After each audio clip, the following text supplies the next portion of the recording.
How's it going, ladies and gentlemen? My name is RUFFLEDLIVE, and welcome back to a brand new video, guys. Today, we're going to be talking about a bunch of leaks. Now, one of the first ones we're going to take a look at, I'm not going to be showing you the image itself, like the actual, there's a GIF image of especially one of the leaked starters, okay? One of the starters has a little animation showing it off. I'm not going to be showing that due to copyright reasons, but I will be linking it down below if you guys want to check it out on Twitter. However, I do have here a drawing of the interpretation of it made by none else than our boy, Subarashi. Subarashi actually put together a drawing here, as you can see, that kind of represents more or less what it looks like. So here it is. This is more or less what SPRIGATITO's evolution is going to look like, which pretty much coincides with what a lot of people predicted it to look like. Like I said, this was drawn by Subarashi. You can check him out down below as well.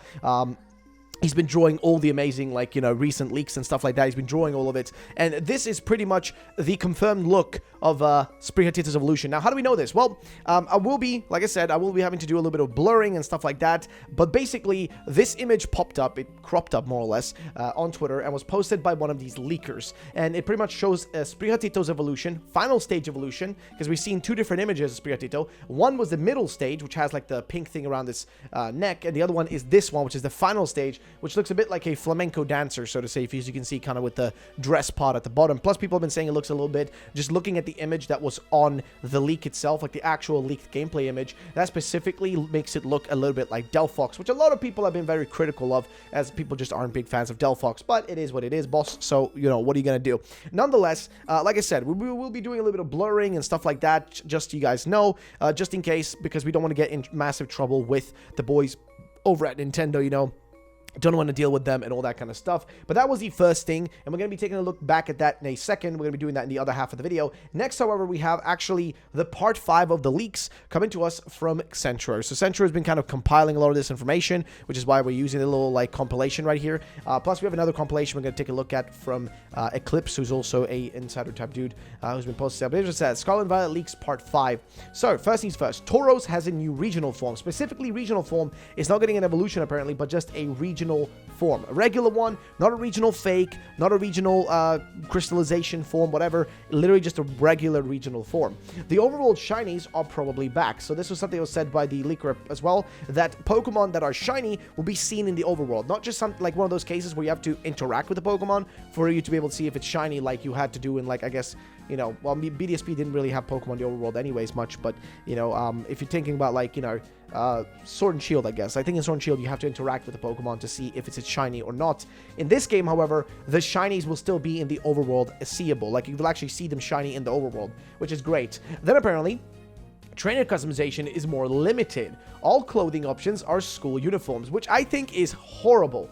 I'm sorry, but the idea of all the uniform, like all the stuff you can wear, all the outfits being literally just like I guess, school uniforms, just, I don't like that. I just do not like that idea at all. Like, I'm not a fan of it at all. Dude, I never had to wear a school uniform in school. It's, like, not something that's very common everywhere. I think in America, that's not really a common thing at all. I think the only place I can think of that do have that is Australia, and I would assume the UK has it a lot as well. And I think in Japan as well, you have to wear, like, uniforms. But I feel like I can't really think of any other countries. I think there are a few countries within Africa that do it too. I can't really pinpoint which one is specifically. I don't even know if Spain and Portugal do it. I have no idea. But I know that, like, where I've grown up has never been a necessity, and I would never in my life, you know, just wear that. So that's why it makes me feel a little bit off that we would kind of have to wear school uniforms in the game, because it just feels a bit weird. I don't know, it just doesn't feel like it's going to be fun. Then we continue on. A new Pokemon that looks similar to Dugtrio. So this might be what specifically Riddler was hinting at a while back. He was telling us that we're going to be getting a brand new Dugtrio, or like something related to our Dugtrio, and that's where he first, for the first time, hinted the R fakes. And this is something that has been confirmed by Eclipse now is actually connected. He specifically told us now that Dugtrio, the Dugtrio, as well as the Jigglypuff, and I can't remember which the last Pokemon, I think it was the Amoonguss that we saw. None of those are the Pokemon we think they are. They're not a Jigglypuff, they're not an Amoonguss, and they're not a Dugtrio. They're all regional fakes. They're basically a kind of split off form of the, like, not even form, just a split off from the Pokemon that's different. Think something similar to like how Mimikyu looks like Pikachu, but it really isn't the same Pokemon, it's two separate Pokemon. That's basically what these things are. And apparently, the main game takes about 60 hours to complete, or it took the leaker at least 60 hours to complete, which is a long time, though they did admit that they are not particularly good at the game, so maybe that's something that we should keep in mind. And he says, note, a previous version of the previous tweet omitted the word probably regarding overworld shinies. We deleted the original tweet as to not spread misinformation, but yes, the overworld shinies are probably back, so keep that in mind. Either way, a child becomes one of the Elite Four. There's a bonding quest. So actually, a child becomes one of the Elite Four. I do wonder what that means, like one of the people you're playing with. Is that it? Or is it somebody in the world you see? Is it one of your rivals? Who is it, like, that becomes that? Or is it just a random child that doesn't really make a difference?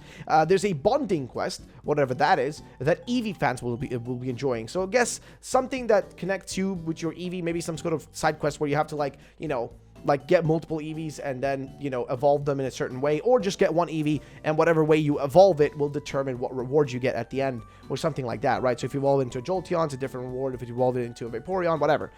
Maybe that's the case. I don't know. There aren't any cameos from old characters in the main story, which is a bit disappointing, but it specifically says main story, though, so we don't really know if there's anything that can be said about the post-game or anything that can be said about DLC that comes out in the future that may contain any, you know, possible things that relate to this sort of subject. So just keep that in mind, ladies and gents. But let's move on to the next thing, which is down here. Very interesting. So the ancient forms are completely different Pokemon with different Pokedex numbers and names. So ancient forms, what he means here is the regional fakes we've been talking about for months and months and months now. That's what he's referring to when he says, like, ancient forms here. He's referring to specifically those.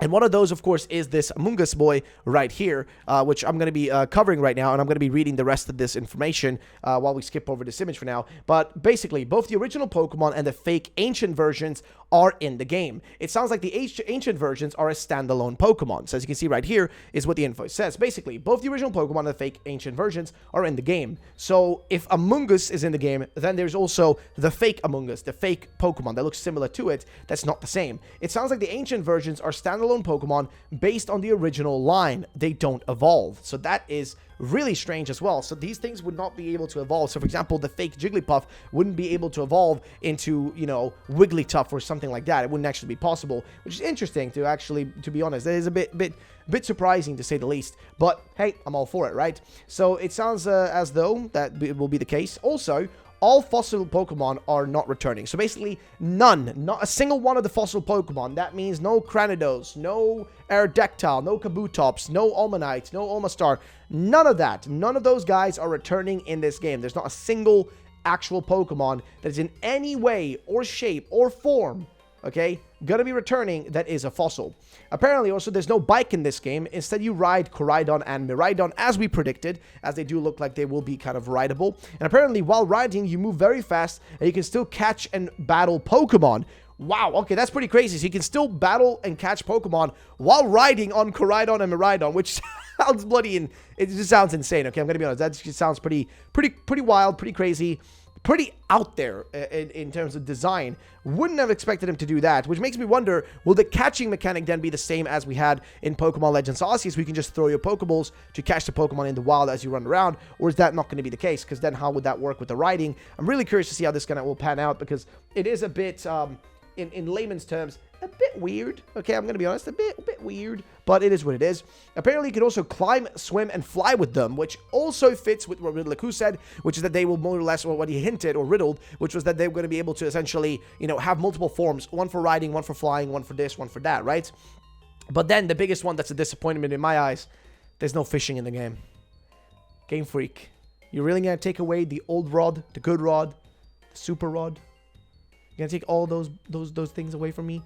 I mean, I'm a literal fisherman. I mean, look, I prepared my rod.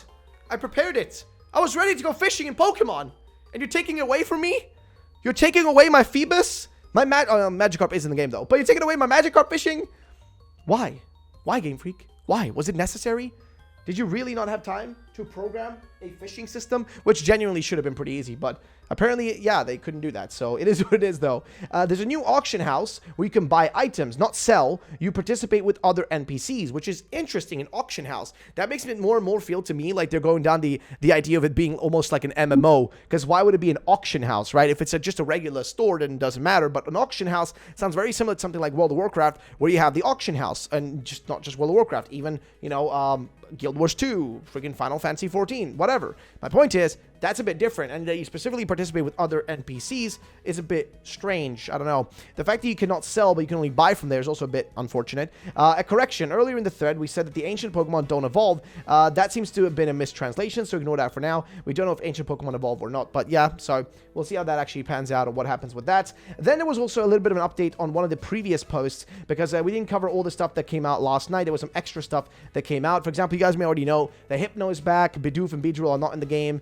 and then playing soccer is actually a joke. But then there was a bit of information at the bottom here, which was that Mimikyu and Magikarp are actually in the game, but not Applin, and there is no difficulty options in the game, so there's no way to change difficulty or increase it or decrease it or any of that. The Elite Four is back. There are classes in the game, exams and interviews in the game that you have to do, and apparently there's a hammer Pokemon, or at least one that uses a hammer. So those are things that we kind of covered a little bit yesterday. But for example, the idea of that there are classes, exams, and interviews in the game they have to do, that was something that we really didn't go through. I don't think we mentioned that. We did mention the idea of there being like specifically like a certain set of things you could do and couldn't do and stuff like that, but we didn't go fully into exactly every aspect of that. And there's still a bunch of other stuff to talk about. So, for example, we have some cross-gen evolutions that we have to talk about, because a lot of stuff has been posted by, well, a lot of different people. For example, even Poor Leaks has listed something. But there is specifically one post I want to take a look at here that's coming to us from none else than Eclipse himself, who said some interesting stuff, who basically came out and said the following, which is Scarlet and Violet's cross-gen evolution update. So, here's what he says. The new cross-gen evolutions. 1 from Gen 1, 3 from Gen 2, and 1 from Gen 5. We know that Jigglypuff, Diglett, and Amoonguss are RFs, so it's excluding those, which those are regional fakes, as we already mentioned. We're going to talk more about what he says about them later. We know Tauros and Wooper lines are regional variants and not evolutions. So, Generation 1, we don't know. Generation 2, we know that it's Girafarig, Murkrow, and Dunsparce. And Generation 5, we don't know. So we are still missing 2 evolutions for Pokemon. So that's literally 2 more Pokemon that are going to be getting brand new evolutions, like cross-gen evolutions, similar to what they did in Generation, I guess, 2, and what they did in Generation 4, specifically with like Magmortar and Electivire or whatever, you know, and I guess, who else was there, like, Rhyperior or whatever. Like, those are some of the Pokemon that got, like, cross-gen evolutions, right? And guess what? What we're talking about here is there are 2 missing. 1 for Gen 1 and 1 for Gen 5. People were asking, is it maybe for Gen 1 going to be Tauros? Apparently it's not. For Gen 5, we still don't know. I haven't really seen many suggestions for what it could be, but we're going to wait and see what happens with that. Next, however, here is the explanation that Eclipse gave for what the R fakes are. So he said the following. These 3 Pokemon are R fakes, and he's specifically pointing here at the Amoonguss picture, the Jigglypuff picture, or whatever, what looks like the Jigglypuff, and the old fake leak that we said about the Dugtrio that was like a flying type. And basically what he says, we have more info about these forms. RF, or regional fakes, aren't the same Pokemon. They only resemble some already known Pokemon, like in this case, Amoonguss, Jigglypuff, and Diglett. RF also have a brand new name that are linked to the Pokemon they resemble. So pretty much, also, past and future forms might be more realistic than we think, but I'm not sure if both are linked. Possibly. So we'll have to wait and see if that's going to be the case. But that's what was supposed to be pretty much told to us by Kaka the Leaker, which is really funny because his name literally means poo-poo in my language too. A lot of you guys probably agree with that because a lot of your languages do include that word, and that word means poo-poo, which is kind of funny. Either way, so next thing. Today's Pokemon Scarlet and Violet leak recap from Mr. K. Lots of interesting things. Number 1. Tauros is regional form. Diglett and Dugtrio will have some type of form. Well, that's not really true. That's a little bit inaccurate there. Sorry, Pori Leaks. That's not really... I mean, if everybody else has been saying so far that it's just... They specifically point out Dugtrio and not Diglett, and that it's going to be an RF regional fake rather than a... you know, type form change or whatever. No new or returning fossil Pokemon, we know that. Ancient forms seem to have their own Pokedex pages and are classified as different Pokemon entirely. Like, example, Kanto Jigglypuff would be 1, 2, 3. While ancient Jigglypuff would be 1, 2, 4. The Amoonguss form might be an ancient Amoonguss. There are no bicycles. Koraidon and Rhydon are the only rideable Pokemon. They serve as the same purpose as the PLA ride Pokemon for flying, swimming, climbing, etc. There seems to be an auction feature with NPCs. No fishing. Customization, only pants and shorts. Unsure if this is because it's an early build. All tops are school uniforms. Unsure if this is because it's an early build. Facial customization is still in. No type overlap between gym leaders and Elite Four. So every single one of the Elite Four and gym leaders will have a unique typing individually. There will be no overlap between them, so you won't see a gym leader and a Elite Four, for example, using water, fire typing, whatever. There will be all separate and individual typings in each one of them, so keep that in mind. But yeah, basically there's been a lot of stuff. There's been a few updates on it, but yeah, man, I don't know. it's weird that they're not including fishing in the game, which is, I'm not gonna lie, it's a bit disappointing to say the least. It's a bit disappointing. I'm gonna be honest, it's a bit disappointing. But it is what it is, though, ladies and gents. What else can you really say about that? It's just, you know, you have to accept the reality with it, which is that, unfortunately, we can't always get what we want, right? Can't always get what you want. However, next I'm gonna be doing something which is gonna require me to put on a bit of a blur filter for you guys, so I don't get into trouble, because it's basically showcasing one of these things that has been popping up, which I want to show you guys, which is specifically this SPRIGATITO. I think we could argue it's the Evo in this case, right? The evolution for it. But just remember, like, you know, nothing is confirmed just yet. Anything could happen. Anything can change. So keep that in mind. But yeah, I'm going to be just popping it here on the screen so you guys can see it. And there we go. I'm going to be blurring it out. But basically, it seems to show, as far as you can tell, an attack animation and SPRIGATITO's evolution in it, right? So the two of them just kind of popping together into a singular one thing, which, yeah, it is what it is. Again, your thoughts and opinions will be appreciated on this. It does look like legitimate and real. If you actually watch it, again, I'll be linking it down below so you guys can go check it out. But it does look pretty realistic and real. It matches up with what, you know, I would be expecting for a Pokemon, you know, animation and everything and style and all that. Just looks perfectly matched up. So again, your thoughts and opinions would be appreciated on that. There's not really much else I can add on that one. And I'm just going to recap quickly everything that we know so far about all these leaks and information, because there is a lot of stuff, okay? There is so much information that has to be gone through. There's legitimately a mountain of info. Like a straight up mountain of information. So we're going to go through and check out, like I said, the one place that I know has like pretty much all the information listed in one place has got to be Centro. So we're going to go through all their part 1, their part 2, and part 3 of their posts and go through and just summarize everything really quickly. So here we go, ladies and gentlemen. Let's jump right into it. Starting things off from the top of the summary list, which let's see what that says. So you guys already know about a lot of the Pokemon that are going to be returning. So for example, there are no new evolutions.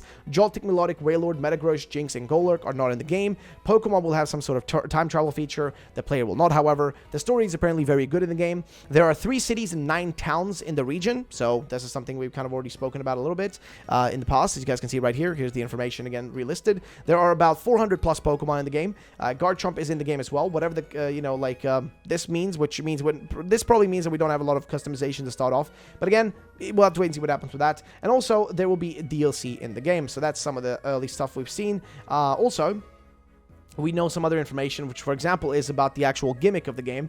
There's a lot to be said about the gimmick. What we know about the gimmick is its crystallization that will change the typing of specifically, or boost the typing of moves or type moves on certain Pokemon. So, for example, Pikachu will be able to learn fire-type moves, like fire-type moves, and then because of the learning fire-type moves, you'll be able to boost its fire-type move in some way or shape, which is going to be quite an interesting mechanic. I'm not going to lie. It's going to be quite interesting to see how that's going to function. But yeah, that's pretty much that, ladies and gents. I think we covered all the information that was out for today. Don't really think we missed much. But thank you all for watching. That's going to be it for today. I'll see you next time. Peace out and bye-bye, ladies and gentlemen.